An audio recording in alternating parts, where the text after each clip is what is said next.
నమస్తే, welcome to ఉన్నది ఉన్నట్టు. అంతన్నాడు చివరికి చేతులెత్తేశాడు. అధికారం ఉన్నప్పుడు ఎగిరిపడ్డ రెడ్డి గారు పవర్ పోయాక ఎందుకు డీలా పడ్డారు? విజయసాయిరెడ్డి రాజీనామా వ్యవహారంలో ఇప్పుడు వినిపిస్తోంది ఇదే. వైసీపీలో నిన్న మొన్నటి వరకు నెంబర్ 2గా చక్రం తిప్పిన ఆయన సడన్గా రాజకీయాలకు గుడ్ బై చెప్పేశారు. అకస్మాత్తుగా విజయసాయిరెడ్డి ఎందుకు ఇలాంటి నిర్ణయం తీసుకున్నారు? రాజకీయాల్లో వైసీపీ అధినేతకు అన్ని విధాలా అండగా ఉన్న ఆయన వరుసగా నమోదవుతున్న కేసుల దెబ్బకు భయపడ్డారా, లేదంటే ప్రత్యర్థులతో దోస్తీ కట్టారా? ఈ మొత్తం అంశంలో భారీ డీల్ ఏమైనా కుదిరిందా? అసలేం జరిగింది? ఈ అంశాలపై విశ్లేషణే ఇవాల్టి ఉన్నది ఉన్నట్టులో చూద్దాం. ఏపీ రాజకీయాల్లో సంచలన పరిణామం చోటు చేసుకుంది. ఓవైపు అవినీతి ఆరోపణలు, వ్యక్తిగత వివాదాలు, వరుస కేసులు, అన్నిటికీ మించి వైసీపీ అధికారంలో లేకపోవటం. ఇలా కారణం ఏదైనా బహిరంగంగా బయటకు చెప్పకపోయినా వ్యక్తిగత కారణాలంటూ రాజ్యసభ పదవికి రాజీనామా సమర్పించారు విజయసాయిరెడ్డి. అంతేకాదు రాజకీయాలకు గుడ్ బై చెబుతున్నట్లు వెల్లడించారు. ఇకపై వ్యవసాయం చేసుకుంటానన్న ఆయన తన నిర్ణయంలో ఎవరి ఒత్తిళ్లు లేవన్నారు.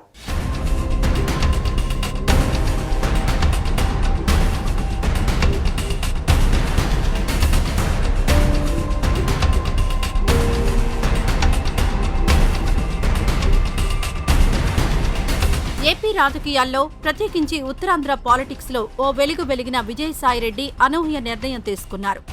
ఏకంగా రాజకీయాలకు గుడ్ బై చెబుతున్నట్లు ప్రకటించి సంచలనం సృష్టించారు. అంతేకాదు తన రాజ్యసభ సభ్యత్వానికి రాజీనామా సమర్పించారు. రాజ్యసభ చైర్మన్ జగదీప్ ధన్ఖడ్కు రాజీనామా లేఖ సమర్పించారు.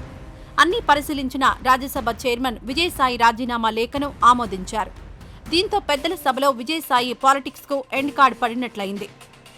I have submitted my resignation. I have requested the Honorable Chairman to kindly accept it, and he obliged my accept and he has accepted it. Yes, I have spoken to my party, Honorable Party President Sri Jagan Mohan Reddy Garu yesterday, and I have explained him in detail the reasons why I have taken the decision to quit the politics, and he has advised me not to do so, despite the fact that he has asked me not to do so. I have continued with my decision and I have submitted my resignation and I will be quitting the politics. రాష్ట్రంలో మారిన రాజకీయ పరిస్థితుల్లో విజయసాయిరెడ్డి తీవ్రంగా ఇబ్బంది పడుతున్నారన్న మాట గత కొంతకాలంగా గట్టిగా వినిపిస్తోంది. అవినీతి ఆరోపణలు, వరుస కేసులు, ఇతరాత్రా వ్యక్తిగత వివాదాలతో ఆయన ఊపిరి సరఫలేని పరిస్థితుల్లో ఉన్నారన్న ప్రచారం సాగుతోంది. ఇలాంటి పరిస్థితుల్లో గత కొంతకాలంగా ప్రత్యర్థులతో ఆయన సంధి చేసుకుంటున్నారన్న టాక్ నడుస్తోంది. ఇలాంటి విమర్శలన్నీ వస్తున్న వేళ ఊహించని విధంగా రాజకీయాలకు గుడ్ బై చెబుతూ ఆయన ప్రకటన చేయడం ప్రాధాన్యం సంతరించుకుంది.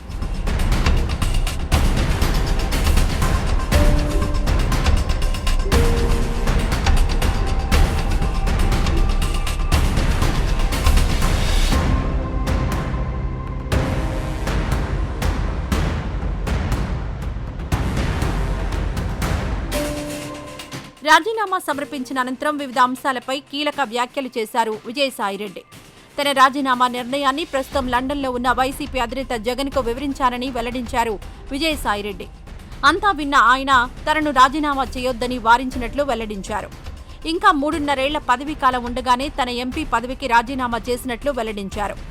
అంతేకాదు రాజకీయాల నుంచి పూర్తిగా వైదొలగాలని నిర్ణయించుకున్నట్లు ప్రకటించారు విజయసాయిరెడ్డి. రాజకీయాల నుంచి తప్పుకోవాలని వ్యక్తిగత కారణాల వల్ల నేను నిర్ణయించుకున్న తర్వాత జగన్మోహన్ రెడ్డి గారు లండన్లో ఉన్నారు. ఆయనతో నేను ఫోన్లో మాట్లాడి అన్నీ చాలా వివరంగా వివరించడం జరిగింది. అన్నీ వివరించిన తర్వాతనే నేను ఈ రాజీనామా పత్రాన్ని అధ్యక్షుల వారికి సమర్పించడం జరిగింది. భవిష్యత్తులో ఒక్కసారి రాజకీయాల నుంచి తప్పుకున్న తర్వాత రాజకీయాల గురించి మాట్లాడడం అన్నటువంటిది సమంజసం కాదేమోనని నా ఉద్దేశం. సార్ మీకు రాజకీయాల నుంచి తప్పుకున్న తర్వాత ఇక ప్రాథమిక సభ్యత్వం అన్నటువంటిది ఎలా ఉంటుంది? అంటే పార్టీ ఫార్మల్ ఇది ఉండాలి, రాజీనామా చేయడం అది ఇది. వెళ్ళిన తర్వాత రాజీనామా సమర్పించడం జరుగుతుంది.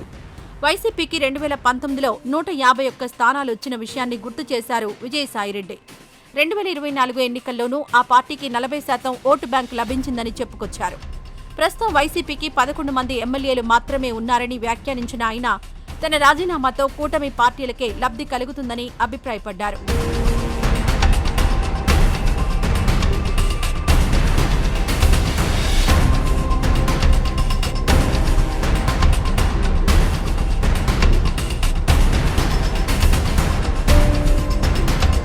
వైఎస్ కుటుంబంతో తనకు 4 దశాబ్దాల అనుబంధం ఉందన్నారు విజయసాయిరెడ్డి.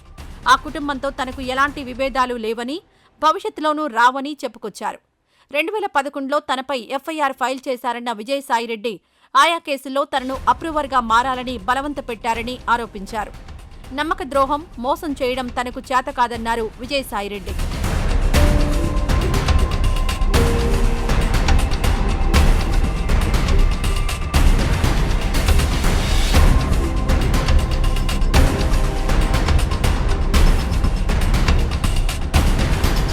ఇక రాష్ట్రంలో కూటమి ప్రభుత్వం వచ్చాక తనపై కాకినాడ సీపోర్టుకు సంబంధించిన కేసు పెట్టారన్నారు విజయసాయిరెడ్డి.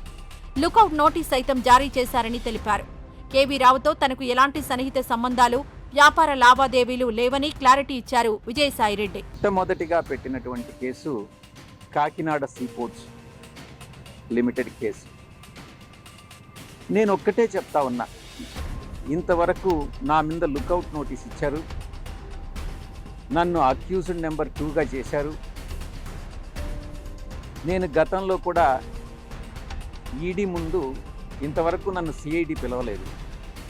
ఈడీ వాళ్ళు పిలిచినప్పుడు నేను ఒక్కటే చెప్పాను, ఆ వెంకటేశ్వర స్వామి సాక్షిగా కేవీ రావు అనేటటువంటి వ్యక్తి ఏదైనా ఒక సోషల్ ఫంక్షన్లో కలిస్తే నమస్తే నమస్తే అని చెప్పడమే కానీ ఆయనతో నాకు ఎటువంటి సన్నిహిత సంబంధాలు కానీ వ్యాపార లావాదేవీలు కానీ లేవు, నా మీద చేసినటువంటి ఆరోపణలన్నీ తప్పు అన్నటువంటిది చాలా స్పష్టంగా చెప్పడం జరిగింది. నేను వెళతాను, ఆయన్ని రమ్మనండి, ఆ దేవదేవులైనటువంటి వెంకటేశ్వర స్వామి మీద ప్రమాణం చేస్తాము అని మరొక్కసారి మీ ముందు నేను చెప్తా ఉన్నా. కేవీ రావు గారు చెప్పేది నిజంగానైతే ఆయన పిల్లల మీద ప్రమాణం చేసి చెప్పమని చెప్పండి, నేను చెప్పేది నేను నిజంగా విక్రాంత్ రెడ్డిని ఆయన దగ్గరికి పంపించాను అని అన్నటువంటి విషయం. నేను నా పిల్లల మీద ప్రమాణం చేసి నేను చెప్తా. నాకు కాకినాడ సీపోర్టు విషయంగా ఆ ట్రాన్సాక్షన్ గురించి ఏ రోజు నాకు ఎవ్వరూ చెప్పలేదు, నాకు తెలియదు. కేసు పెట్టిన తర్వాత పూర్తిగా వివరాలన్నీ సేకరించిన తర్వాత అప్పుడే నాకు కాకినాడ సీపోర్ట్ అరబిందో వాళ్ళు అక్వైర్ చేశారు, 42% ఏదో అక్వైర్ చేశారు అన్నటువంటి విషయం తెలిసింది. విక్రాంత్ రెడ్డి అంశంపైన స్పందించారు విజయసాయి. అసలు తనకు ఆయనతో ఉన్న పరిచయం చాలా తక్కువ అన్నారు. ఇక వ్యాపార లావాదేవీలపై తన వియ్యంకుడు ఎప్పుడూ తనతో చర్చించలేదన్నారు. కుటుంబ వ్యవహారాలు బాగుండాలంటే ఆర్థిక వ్యాపార లావాదేవీలు ఉండొద్దని తాను బలంగా నమ్ముతానన్నారు విజయసాయిరెడ్డి. విక్రాంత్ రెడ్డి అనే అతను నాకున్న పరిచయం చాలా కొద్ది. పిల్లవాడు, ఎక్కడైనా కనపడితే ఎలా ఉన్నావు విక్రాంత్ అంటే ఎలా ఉన్నావు అన్నటువంటిదే కానీ విక్రాంత్ రెడ్డికి నాకన్నా ఎక్కువ పరిచయాలు ఉండేటటువంటి వ్యక్తి. నేను అతన్ని కేవీ రావుకి ఇంట్రడ్యూస్ చేయాల్సినటువంటి అవసరం లేదు. మొట్టమొదటిగా ఎవరైనా ఏదైనా ఉద్యోగం కోసమో ఎవరైనా వస్తే ఏదైనా ఇండస్ట్రియలిస్ట్కి ఫోన్ చేసి చెప్పమంటే చెప్తానే కానీ నాకు ఏ వ్యాపారాలు లేవు. నేను పూర్తిగా 24 గంటలు 365 రోజులు పార్టీ కోసంగా నేను పనిచేసే కానీ రాజకీయాల్లో ఉన్నానే కానీ నాకు ఎటువంటి వ్యాపారం లేదు. నేను దేంట్లోనూ భాగస్వామిని కాదు. మరొక ముఖ్యమైనటువంటి విషయం, కొన్ని పత్రికలు కానీ కొన్ని ఛానల్స్ కానీ నేను చూస్తూ ఉన్నాను నిన్నటి నుంచి, ఈ కాకినాడ సీపోర్టు విషయంగా ఈ యొక్క రాజీనామాకు లింక్ చేసి ఎక్కడో అది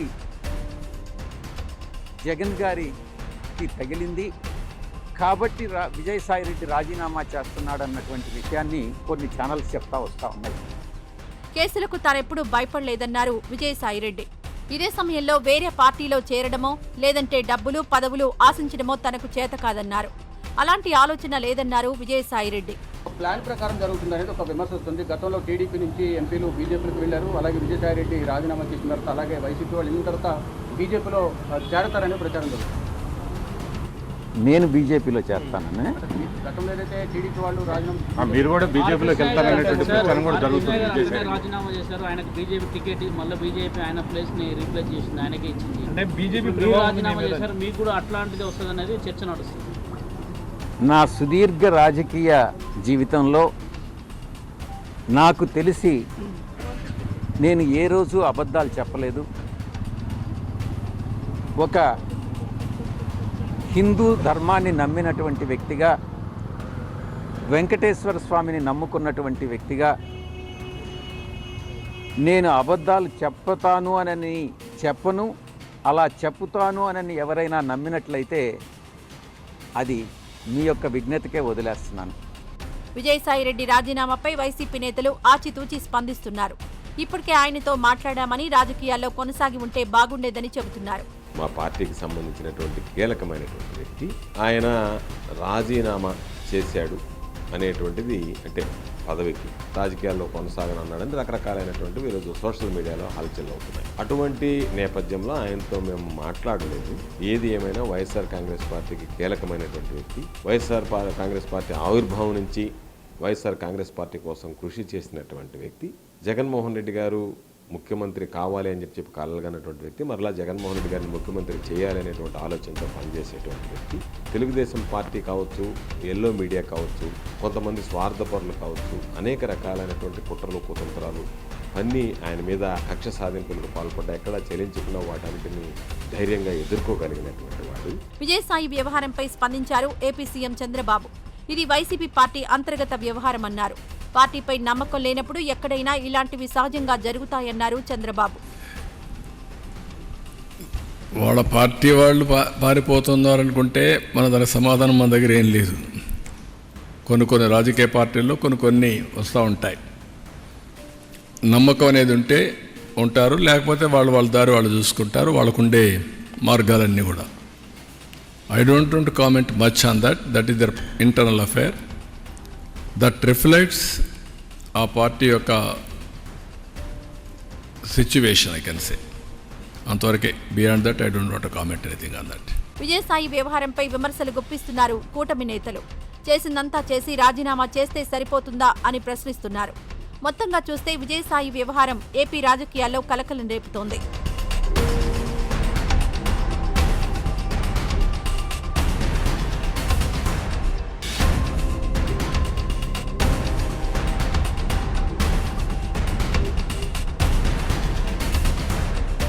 విజయసాయిరెడ్డి రాజీనామాతో ఎన్నో ప్రశ్నలు తలెత్తుతున్నాయి. ఎవరి ఒత్తిళ్లు ప్రలోభాలు లేవని ఆయన ఎంత చెప్పినా ఇంత అకస్మాత్తుగా ఆయన ఎందుకు రాజకీయాలను వదిలేశారన్నది అత్యంత ఆసక్తికర అంశంగా మారింది.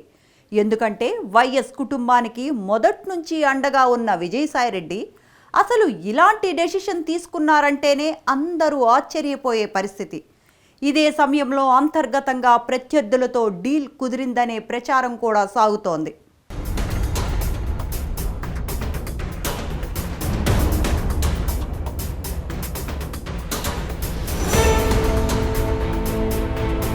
విజయసాయి రాజీనామాకు దారితీసిన పరిస్థితులు, కారణాలు బయటకు రాకపోయినా ఉత్తరాంధ్ర కేంద్రంగా ఆయన సాగించిన అక్రమాలు, అరాచకాలే కారణమంటున్నారు ప్రత్యర్థి పార్టీల నేతలు.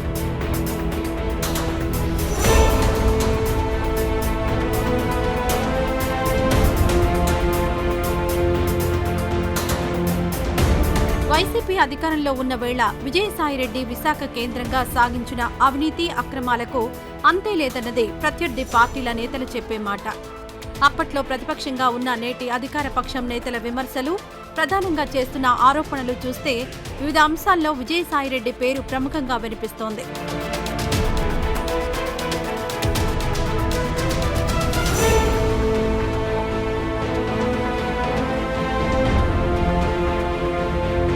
సాగర తీరంలో తిష్ట వేసి ఆర్థిక అరాచకాలతో విజయసాయిరెడ్డి అలజడి సృష్టించారన్నది టీడీపీ, జనసేన, బీజేపీ నేతలు చేసే ప్రధాన ఆరోపణ. వైసీపీ అధికారంలో ఉన్నప్పుడు 3 రాజధానుల పేరుతో చేసిన దందాను అప్పట్లో, ఇప్పుడు ప్రముఖంగా ప్రస్తావిస్తున్నారు టీడీపీ, బీజేపీ, జనసేన నేతలు. విశాఖ కార్యనిర్వాహక రాజధాని పేరుతో 100 కోట్ల విలువైన భూ కబ్జాలకు ప్రధాన సూత్రధారి విజయసాయిరెడ్డే అన్నది అన్ని పార్టీలు చేస్తున్న ప్రధాన ఆరోపణ.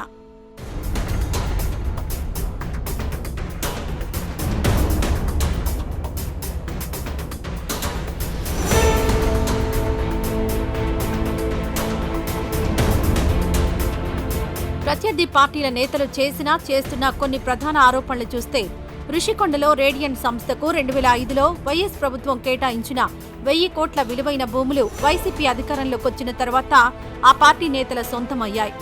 ఇందులో ప్రధాన పాత్ర విజయసాయిదేనన్నది ఇతర పార్టీల నేతలు చేస్తున్న ఆరోపణల్లో మచ్చుకు ఒకటి మాత్రమే. కైలాసగిరికి సమీపంలో గతంలో కార్తీక వనం పేరుతో కేటాయించిన భూముల్లో నిర్మించిన స్టార్ హోటల్ వైసీపీ సన్నిహితుల చేతుల్లోకి వెళ్లింది.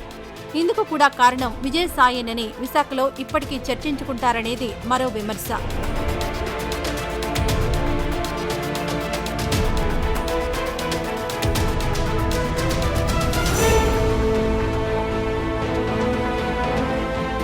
విశాఖ నడిబొడ్డున దశపల్లా భూముల్లో అందుబాటులో ఉన్న దాదాపు 2000 కోట్ల విలువైన 15 ఎకరాల భూమి స్వాధీనానికి విజయసాయి చక్రం తిప్పారని అప్పట్లో టీడీపీ నేతలు పెద్ద ఎత్తున ఆరోపణలు గుప్పించారు.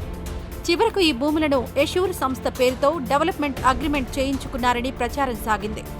అయితే ఆ సంస్థకు నిధులన్నీ విజయసాయిరెడ్డి అల్లుడికి చెందిన ఆవియాన్ సంస్థే సమకూర్చిందని చెబుతారు. భీమిలిలో 3.5 ఎకరాల స్థలాన్ని ఆవియాన్ రియల్టర్స్ పేరుతో కొని నిర్మాణాలు చేపట్టారు. కోస్తా నియంత్రణ మండలి నిబంధనలు ఉల్లంఘించి మరీ సముద్ర తీరానికి కేవలం 30 గజాల దూరంలో కాంక్రీట్తో గోడ కట్టేశారు. ఇక్కడ తన కుమార్తె పేరుతో ఓ విలాసవంతమైన హోటల్ నిర్మించాలనేది విజయసాయిరెడ్డి ప్లాన్ అన్నది ప్రత్యర్థి పార్టీల నేతలు చేసే ప్రధాన ఆరోపణ.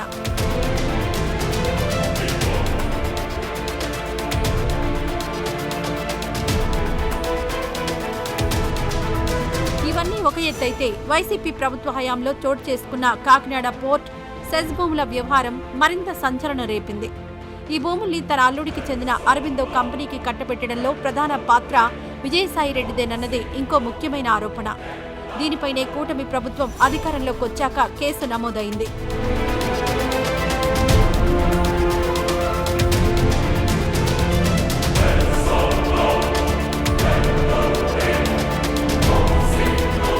సొంత పార్టీ అధికారంలో లేకపోవడం, కూటమి ప్రభుత్వంలో కేసులు నమోదవుతూ ఉండడం, ఇతరాత్రా ఒత్తిళ్లతో అన్నీ ఆలోచించుకున్నారట విజయసాయిరెడ్డి. ఈ క్రమంలోనే అధికార పార్టీతో ఓ దశలో సంధికి ప్రయత్నించారన్న ప్రచారమూ సాగింది. చివరకు కారణాలేవైనా రాజకీయాలకు గుడ్ బై చెబుతూ ఆయన తీసుకున్న నిర్ణయం మాత్రం రాజకీయంగా ప్రాధాన్యం సంతరించుకుంది.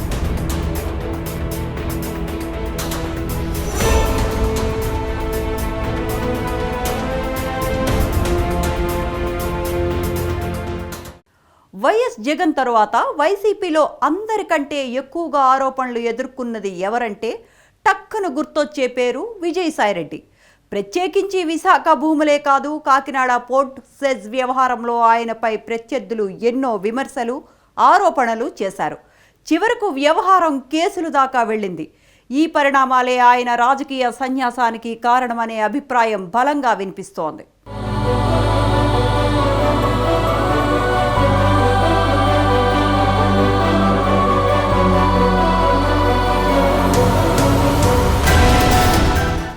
ఒక్క రాజీనామా ఎన్నో ప్రశ్నలకు కారణంగా నిలుస్తోంది.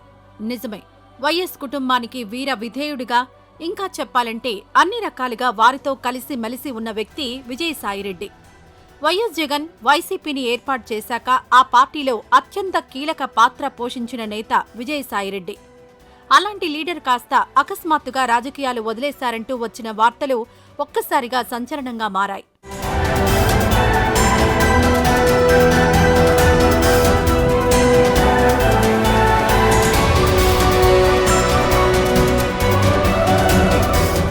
వైఎస్ కుటుంబంతో విజయసాయిరెడ్డికి సుదీర్ఘ అనుబంధం ఉంది. సుమారు 4 దశాబ్దాల నుంచి వారి కుటుంబంలో ఒకరిగా ఉన్నారు విజయసాయిరెడ్డి.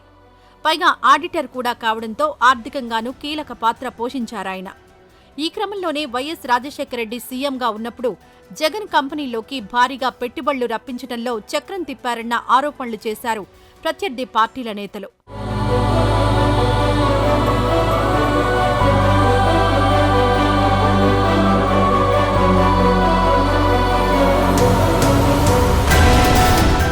వైసీపీ ఏర్పాటు సమయంలోనూ కీలకంగా వ్యవహరించారు విజయసాయిరెడ్డి. అనంతర కాలంలో వైఎస్ జగన్ కేసుల్లో సుమారు ఏడాది పాటు జైల్లో ఉన్నారు. ఆ తర్వాత రాజకీయంగానూ వైసీపీలో ప్రముఖ పాత్ర పోషించారు విజయసాయిరెడ్డి. 2016లో వైసీపీ తరపున వచ్చిన తొలి ఎంపీ సీటును విజయసాయికి జగన్ కేటాయించారంటేనే వారి మధ్య అనుబంధం ఏ స్థాయిలో ఉందో చెప్పుకోవచ్చు. అందుకు తగ్గట్టుగానే ఢిల్లీ స్థాయిలో చక్రం తిప్పారు విజయసాయిరెడ్డి. 2019లో వైసీపీ అధికారంలోకి వచ్చేందుకు తన వంతు పాత్ర పోషించారు.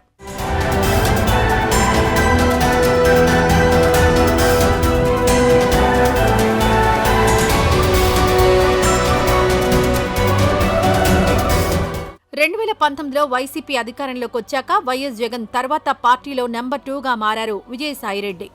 ప్రభుత్వ పరంగా, పార్టీ పరంగా ఎవరైనా ప్రత్యర్థులు జగన్ను విమర్శిస్తే సూటిగా, ఘాటైన వ్యాఖ్యలతో విరుచుకుపడేవారు. విమర్శలు గుప్పించేవారు. మీడియా ముందే కాదు, సోషల్ మీడియా వేదికగా అపోజిషన్ పార్టీలపై సెటైర్లు వేయడంలో ముందుండేవారు విజయసాయిరెడ్డి. ఈ విషయంలో ఆయన కొన్నిసార్లు అభ్యంతరకరమైన వ్యాఖ్యలు చేసేవారని ప్రత్యర్థి పార్టీల నేతలు ఆరోపించేవాళ్లు.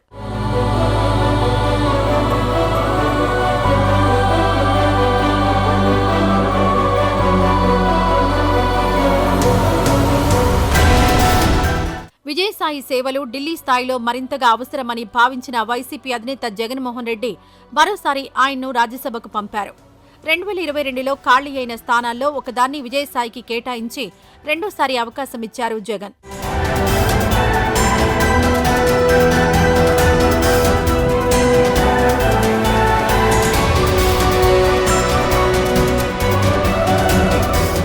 అంతేకాదు, రాజ్యసభలో వైసీపీ పక్ష నేతగా కీలక బాధ్యతలు అప్పగించారు జగన్. ఇవన్నీ ఒక ఎత్తైతే విజయసాయిరెడ్డిని ప్రత్యర్థులు ఉత్తరాంధ్ర రెడ్డిగా సెటైర్లు వేసేవాళ్లు. నిజమే, పార్టీ తరపున ఉత్తరాంధ్ర సమన్వయకర్తగా ఆ స్థాయిలో ఆయన రాజకీయం నడిపించారని విమర్శలున్నాయి. మొదట్లో బాగానే ఉన్నా ఆ తర్వాత ఇక్కడి పరిణామాలే జగన్కు, ఆయనకు మధ్య దూరం పెంచాయన్న ప్రచారం సాగింది.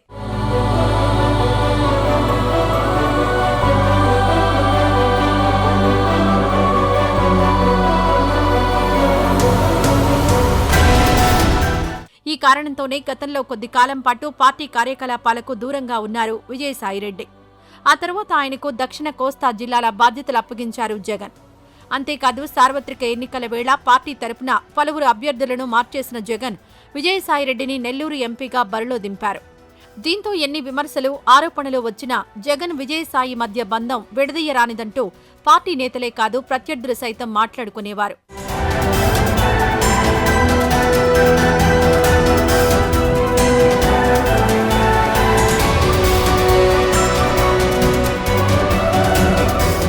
ఇలాంటి పరిస్థితుల్లోనే ఏపీ ఎన్నికల్లో వైసీపీ ఓటమి, కూటమి రాకతో రాజకీయం మారిపోయింది.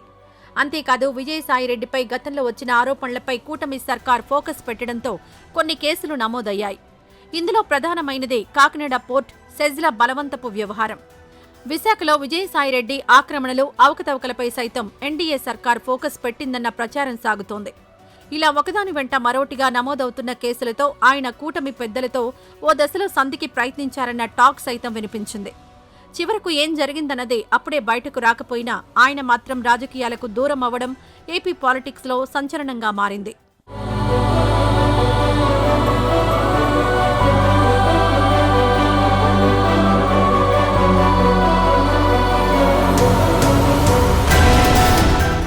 ఇది ఇవాల్టి ఉన్నది ఉన్నట్టు. రేపు మరో టాపిక్తో మళ్ళీ కలుసుకుందాం. అంతవరకు సెలవు, నమస్తే.